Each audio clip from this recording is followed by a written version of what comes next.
story of the alphabet starts long, long ago, almost 4,000 years ago in fact, in ancient Egypt. In the Sinai Peninsula, foreign labourers from the Mediterranean's eastern coast were working in the Egyptian turquoise mines. These workers saw Egyptian hieroglyphic writing and wanted to be able to write their own language. Perhaps they didn't know exactly how hieroglyphs worked, or perhaps they didn't care, but although they borrowed some of the same signs the Egyptians used, the system they came up with worked very differently. In this new Sinaitic script, each sign stood for a single consonant. As time passed, some of these workers went back to their homes in the Levant, and they took their new writing with them. For a long time we don't know exactly what was happening with the alphabet, except that it was being experimented with and developed in countless ways all across the region. Things started to change about 3,300 years ago, at the end of the Bronze Age. Some cities began to be interested in using the alphabet for official purposes, for writing down government records or local myths in their own language.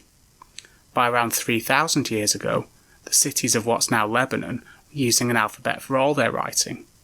This script is called the Phoenician Alphabet, and it's the ancestor of every modern alphabet. The Phoenicians were great travellers and merchants. They sailed their ships back and forth across the Mediterranean, and their caravans traded inland over the deserts of the Near East.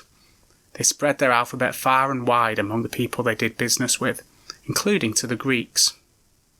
The Greeks were quick to see the usefulness of alphabetic writing, but the Greek language is very different from the Phoenician one, and they had to make a few changes.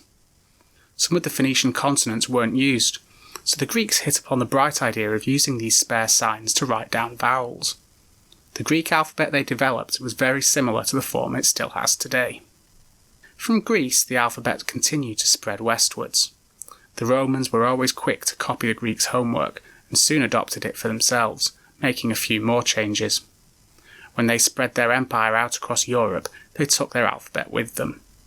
The alphabet we still use in much of Europe and America today is almost unchanged from the version developed by the Romans.